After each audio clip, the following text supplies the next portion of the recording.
This is the American Law Journal. It's rare to see a workers' compensation case go before any Supreme Court, but that's exactly what's happening in the state of Pennsylvania. How will that impact you if you own a business or if you get injured at work? Good evening, I'm Christopher Naughton, and tonight we'll take a look at some of these celebrated cases now before the Pennsylvania Supreme Court. And also, does age really matter if you file a work injury claim? We'll tackle that, take your phone calls as well. But first, workers' compensation is nearing its 100th birthday, and some things simply don't change. Our producer, Valerie Jones, has this. In 1911, Wisconsin was the first state to adopt a workman's compensation law. Conflicts arose between organized labor and business over the no-fault clause, which compromised the workers' right to sue. Workers' compensation is nearly 100 years old in our country, and for the most part, it's worked for American business and the American workforce. But the same old battles between employer and the employee are still being fought. Businesses complain of workers' comp fraud. They say Dalton was willing to do anything to stay home from his job as a prison guard and keep collecting workers' comp. Desperate workers can be very imaginative when they smell workers' comp money. That, plus the high costs of workers' comp care, cut into profit. For every dollar the insurance company spends on an injured worker, whether it's for medical care or disability payments, it costs you, the employer, $6 over a 4-year period. But employee advocates say employers and business-friendly state legislatures are hurting injured workers. Workers' compensation is the only remedy for an injured worker. An injured worker cannot sue their employer. In the state of North Carolina, the legislative body is trying to severely change workers' compensation law.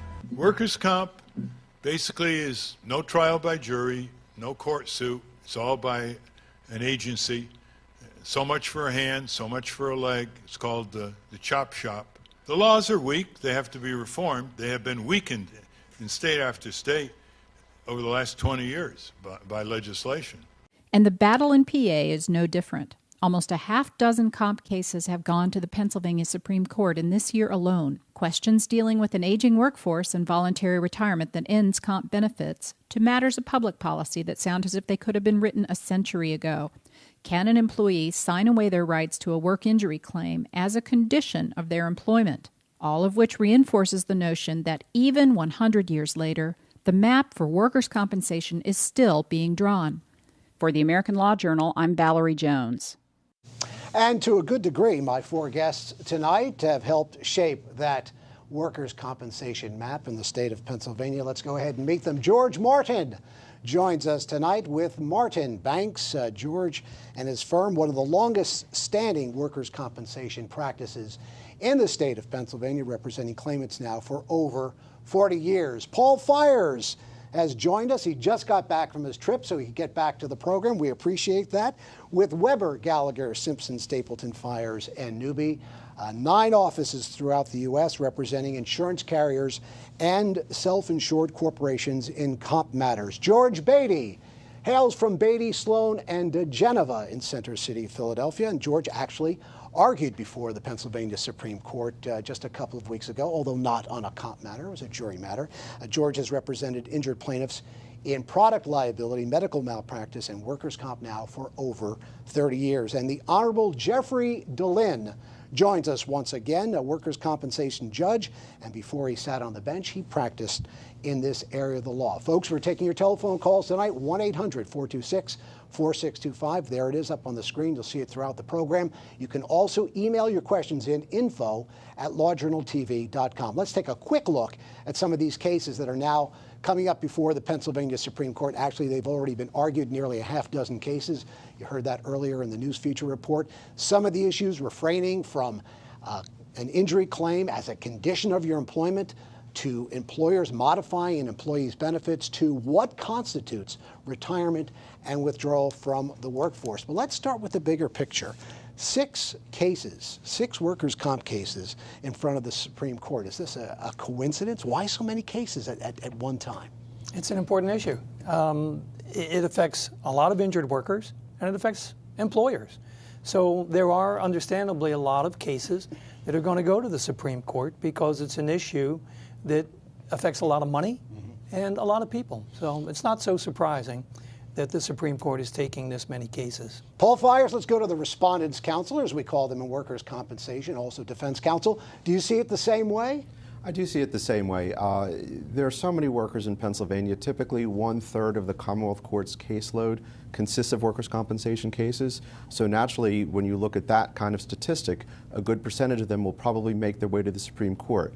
Now, the Supreme Court has the discretion to take what it wants, but they are issues that affect Pennsylvania employers, Pennsylvania manufacturing, Pennsylvania unions, Pennsylvania workers. They're all critical issues, and unbelievable amounts of money are at stake in these cases. Interesting. Now, George Beatty, these cases are often duked out in the legislature politically, but what it's telling me is that some things have not been settled in the legislature. So now judges have to get in there and interpret the law. There's frequently ambiguity. And traditionally, the workers' compensation law has been hailed as a humanitarian and remedial piece of legislation that's supposed to help injured workers. And more recently, we've seen punitive legislation come across from Republican-controlled legislatures that go against unions, against workers, and favor business. And hopefully the Supreme Court sees fit to pull us back toward the middle again. Bowman versus Sunoco is one of these cases, and I'd love to be able to tackle this. And we're going to actually take a look at this case. And again, if you're a worker, if you're an employee, listen up, because if you do get injured, you'll thank us later for making this clear. I know it's a little bit esoteric, but before we talk about this case, let me go to plaintiff's counsel, claimant's counsel first. Why is it if I get injured on the job, I want to try to get outside the workers' compensation system? I really want to try to go after a third party. Why do I want to file a personal injury claim instead of a workers' comp claim if I can? You're not limited to, under the workers' compensation system, you can only get your wage loss benefits and your medical benefits, essentially. You're not able to get pain and suffering and future damages and all those kinds of things that a jury would award for the loss of life's pleasures. So when you see those cases that go for $1 million or more, they're not workers' compensation cases. They're cases where a jury is deciding what your damages are. And in those cases, you have to prove responsibility or negligence on the part of a third party. You can't sue your employer. There was a trade-off. I'm sure George will explain the whole trade-off system almost 100 years ago. You give up your right to sue your employer, but you don't have to prove that they were negligent in order to recover your benefits. Yeah. And the bottom line, Chris, the reason you want to be able to have that third-party suit is so that you can recover for all your damages. Mm-hmm. Work comp's limited. You don't get any pain and suffering. You don't get any loss of life's pleasures. And that's really what's at stake in this Bowman versus Sunoco case, which the Supreme Court just heard. Again, an agency, a corporation that was a security agency, hired a woman and basically said, you can work here if you'd like, but if you work here, you can't sue one of our clients. So one of their clients was Sunoco, and obviously a security guard agency is going to send their employees to various premises. And they said, if you want to work for us, you can go over and work at Sunoco when we send you over there, but if anything happens over there, you can't sue Sunoco. So what's the problem with that, George Martin? We're going to get to Paul Fiers and the judge in a moment. But what's the problem with that? I mean, I'm an able-bodied individual. I have intelligence. If I want to waive my rights to sue my boss's client, why shouldn't I be able to do that? Well, for one thing, Chris, you can't waive your right to workers' compensation. When someone hires you, they can't say, I'm going to hire you, but you have to agree that you'll never file a workers' compensation claim. But that's not what this is. This case is about a third-party claim. It's a third-party claim. Gotcha. But it's the same idea. And why should an injured worker have to give up their right to the third-party claim? I think the issue is a public policy. Yeah, Paul, let's go ahead, Paul. Let's get defense in there to get a comment or two in there.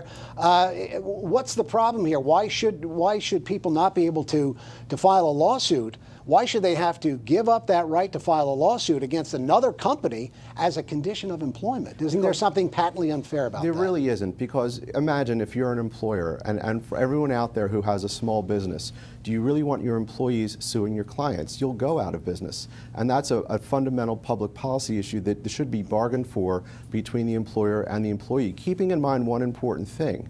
The trade-off that my colleagues mentioned. You will get your full workers' compensation benefits that you're entitled to. You'll get your wage loss benefits, you'll get your medical benefits, and you won't have to prove fault.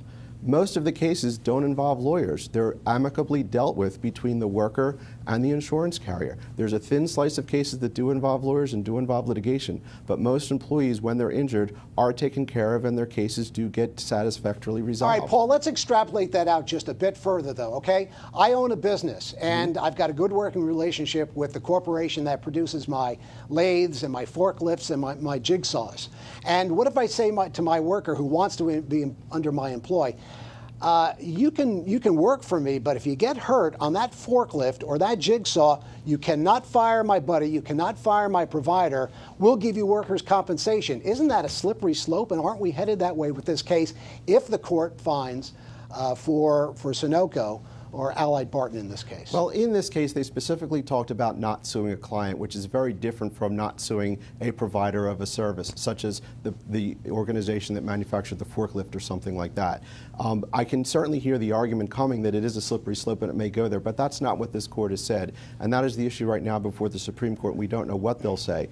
I have a feeling that they will endorse the concept that you can bargain away the right to sue a client of your employer in exchange for having the job. This is something that's not really complicated to understand, and I think most people and most of your viewers would understand. Most employers wouldn't want their clients, the lifeblood of their business, sued when they already get everything they're entitled to under the workers' compensation statute. I disagree with that. I disagree totally. I mean, first of all, Paul used the word bargain for. It's not bargain for, not at all, not even close. You have a person coming in, an employee, a security guard, and they say, if you want to work here, you got to sign this. That's called a contract of adhesion. It means the employee has no bargaining power, number one. Number two, it's not just preventing them from suing. What it actually does is it insulates that third party from their own wrongdoing. So it gives them no incentive to be careful, to take steps to protect the people that are working there. It's rewarding them for their carelessness, in effect. So I think this is a horrible public policy that encourages third parties to disregard the rights and safety of workers because they can't be sued.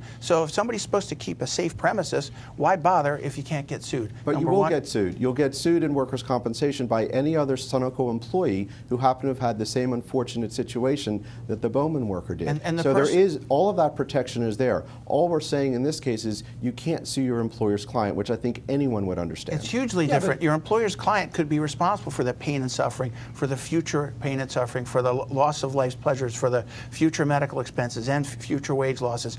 All those things. The spouse of the employee can also sue. Under workers' compensation law, all those areas are foreclosed. You only get a limited amount of wage benefits and your medical bills paid. That's it. So you're giving up all these huge common law rights that you would have because you are forced to sign this agreement. And worst of all, you are rewarding a wrongdoer, someone who would be responsible for their actions. Let Paul get a response, and then we'll go to George Martin. Sure. And Judge, I promise we'll get to you in just a moment. Go ahead, Paul. Well, the part that's not been discussed is that even if you have the right to sue and even if you win, workers' compensation stops because you can only singly recover if you're an injured worker in Pennsylvania. Even if you get a recovery from a third party, whether it's a client of your employer or not, and we'll see what the Supreme Court says, but if you get that recovery, you're not going to get that recovery and workers' compensation benefits. There's a credit, so you can't collect both anyway. George Martin. I'm fine with that. Paul, the fact that the Supreme Court took this case on appeal, I think, is a very good sign, and hopefully they will reverse the Commonwealth Court's decision on this. And the bottom line is, if you've been injured as a result of someone's negligence, you should be able to recover for your full damages, not what workers' comp provides. And Judge, let me go to you. And although George Martin has just mentioned it, both the trial court, the Commonwealth Court, and the Superior Court, the appellate court in Pennsylvania, both found for the employer here. So does that give us any insight as to what may happen? You're going to say no, of course. Well, I think George Martin makes a good point that the fact that the Supreme Court took the case shows that they're very interested in the result.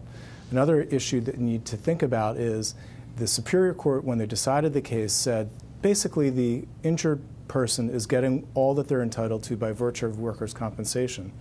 But as the two plaintiffs' lawyers on the panel pointed out, that's not really true.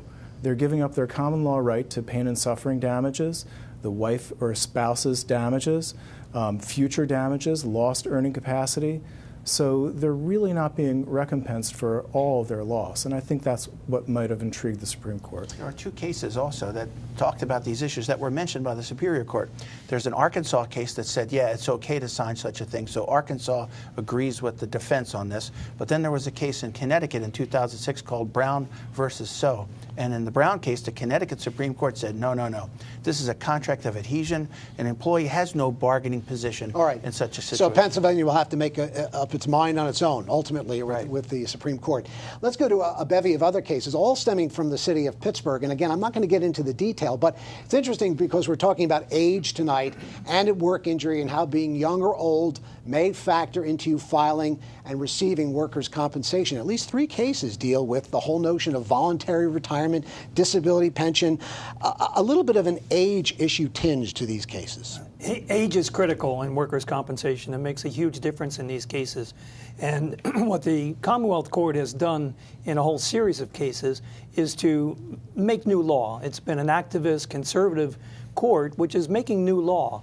The legislature in 1996 set forth what happens when someone retires. When you retire and you take your Social Security retirement benefits, you lose 1/2 of what you receive in Social Security retirement.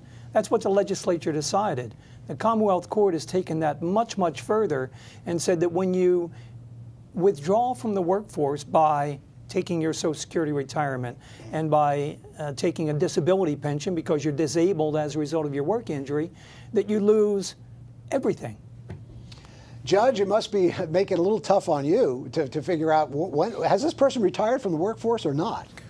Well, as George pointed out, there have been a line of cases, and the newest standard that we as judges have to look at is under the totality of the circumstances, the facts of the case, has this person really taken themselves out of the labor pool such that the employer has no obligation to offer them work and try to reduce their benefits? Basically, the courts are saying if the person's not working, they shouldn't be entitled to wage replacement if they have no intention of returning to work. And actually, we have an email from someone joining us right now. We're actually writing in, Stephen, from Bethlehem, Pennsylvania. Could your guests explain for me why it's not double dipping for a worker to be paid for disability pensions and still be able to collect temporary workers' compensation payments? Let me throw that over to Paul Fires. It is double dipping, isn't it? I think you might say that. Yeah, I think the gentleman makes a very strong point, and I think it's something that most people will understand, and hopefully the Supreme Court will understand that as well. If you've removed yourself from the workforce and you're not actively intending to or seeking work in the future, if you've decided to retire, what logical entitlement do you have to what's called wage replacement benefits? That's what they're called. They're sometimes called indemnity benefits, but they're also called, in common parlance, wage replacement benefits. If you no longer are seeking a wage, there's nothing to replace. And that's evidenced by getting a disability pension. But Paul, the reason these people are taking their disability pensions is because they were injured on the job and they're disabled. That's why they're taking their disability pensions. Not because they're trying to retire. And as far as collecting their disability pension, that's something that they've paid into through the years. That's a contract right that they've earned, and they've most likely paid at least as much as their employer into that fund. So they're just getting their own money back under the terms of the contract of the employment that they've had for 20, maybe 30 years. But I don't think it's always that simple, because sometimes the majority of the money, if not all of the money, does come from the employer, number one. Number two, sometimes when people hit a certain age, they are maybe retiring because of a work injury, they may be retiring because of other disabilities, they may be retiring for other reasons, they may just have decided that they no longer wish to work. Now, I certainly agree that if you have a pension, you have every entitlement to it. The question, I think, for most people who are thinking about this, and your writer included, is why should you be able to get both if you no longer have wages that need replacing? I think that's a very basic, common, fundamental concept. Well, to respond also, to the caller or the email person saying, is it double dipping? What about a person who was making $2,000, $3,000 a week and is very limited? Comp has limits on it. You can only get $800 some a week if you were hurt in 2012. That's the maximum you could get. So in a situation where a person was earning much more, they're limited under workers' comp. So why shouldn't they be allowed to get it's not even double dipping, not even under Paul's definition, if they got a disability pension also. And you can get Social Security disability benefits and workers' comp benefits. I know it's different than a disability pension. There's a credit. Social Security disability would get a credit. Okay. Partial and you credit. need to distinguish Social Security disability from Social Security retirement. Right, of course. Let's switch to the age issue, because as the baby boomers now move through the system, we are the pig or the cow moving through the snake, however you'd like to, whatever metaphor you'd like to use. Judge, when you deal with an issue, when age is a primary factor in a workers' compensation case, how does it change the playing field? Age is a level of complexity for a number of reasons. If the injured worker is terribly injured and they're of an older age, then getting them back into the workforce or having Mr. Fire's clients prove that they can return to work in some capacity is obviously more difficult. Whereas with the younger injured worker, it's more likely that unless the injury is really horrible, that the time is working against them and in Mr. Fire's client's favor. And what do you tell someone who walks into your office, George, that is 50 some odd years old and they're facing what could be, a very debilitating injury? Now, doesn't your entire strategy change as you approach the matter? All the strategies change when you're dealing with the older individuals, because the first thing you want to look at is whether or not they should also be filing for Social Security disability. It's hard to get a younger individual onto Social Security disability because, as the judge pointed out, younger people usually can be retrained, hired to do something different. Whereas older individuals, they're less likely to be retrained. It's a lot harder for them to get employment. So you're looking at, can I get this person onto Social Security disability? If so, how can I maximize their benefits under both Social Security disability and work comp? Gotcha. Because there's an interplay between the two, and you need to weave your way through that system. And that's a critical issue. I guess what I was thinking of, George Beatty, was, are there sometimes indices or suggestions or indications of maybe age discrimination where maybe this injury might be used against this person who is older, may break down more easily, has a higher salary, and maybe now the employer finds, okay, this might be a good time to get rid of this guy. That's not usually what we find in these workers' comp settings, because the person's already out of work and getting benefits when they come to George or me. But the situation, workers' compensation is paid out. Social Security disability gets to take a credit. So if we settle the workers' comp case, for example, for a lump sum, how that's worked out is that's taken out and they calculate what would that equal over the lifetime of this employee, so that in most cases, if a person is getting Social Security disability and they settle their workers' comp case, their Social Security disability will go up in most cases. We've got a lot to cover tonight, but I don't want to miss some of the phone calls and the emails we're getting, so let's get to those right now. Dolores, you're up first tonight. What's your question for our panel? Dolores, you're on the show. Go ahead. Hello? Yes, go ahead. You're on the air. Go ahead, Dolores. Oh, hello. My daughter, she had a hockey injury, and she was in a lot of pain, and she wanted to have surgery on her hip. Her femur. She tore her femur, and there was already a person out at work. So they told her she couldn't go get her hip fixed. She had to work until this other person came back. So they told her to go get crutches. And then she went outside to euthanize a dog in the car with the physician. And when she came back in, I guess the floor was wet because it was raining, and her crutches went down underneath her, and she fell and she did a split, and she tore her just a slight tear, but she was in quite a deal of pain. Let's go back for a minute. No, hold on just a moment, Dolores. You said she was playing hockey.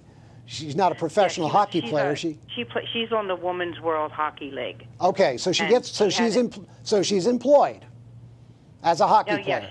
Yes. Okay. No. She's not employed as a hockey player. Okay. It was her sport. It's her hobby.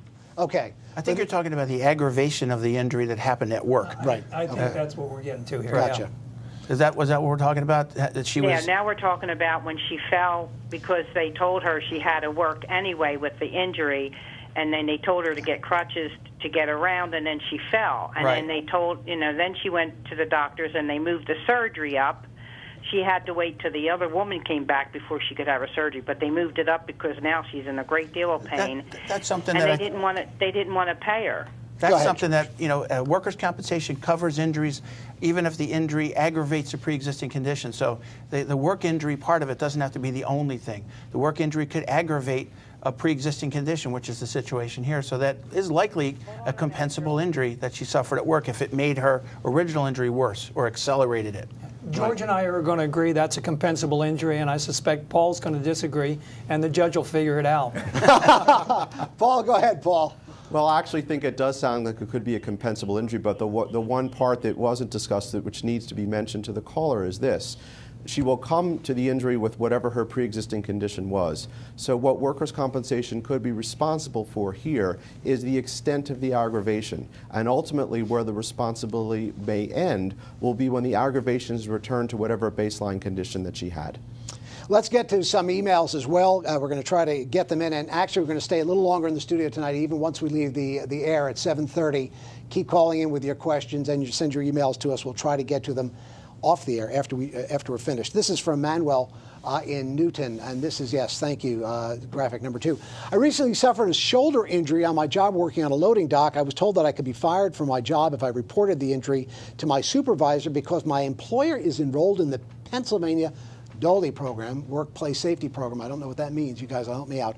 I need my job and cannot afford to miss any work. What should I do? If you get fired because you reported a work injury, you've got not only your work comp claim, you've also got a third-party claim against your employer for firing you. Okay. You can't be fired for reporting a work injury. Gotcha. Andy, you want to take one more? Do we have enough time for another call? All right, we need to wrap it up, but we're going to continue taking your telephone calls and your email questions, at least for the next 15 minutes. Off the air, I want to thank my guests. It went by quicker than I even expected to go by. George Martin with Martin Banks in Center City, Philadelphia, joining us tonight, claimants attorney now, 4 decades plus for Martin Banks. Paul Fiers joining us once again with Weber Gallagher, Simpson Stapleton Fiers, and Newby representing the respondents, or representing the carriers and the self-insured corporations. George Beatty with Beatty, Sloan, and DeGeneva, zealously representing claimants for about 3 decades. And the Honorable Jeffrey Glynn. Thank you for joining us, Judge. Thank you. And for all of us here at the American Law Journal, thanks for joining us this Monday night. Until next Monday night, case closed.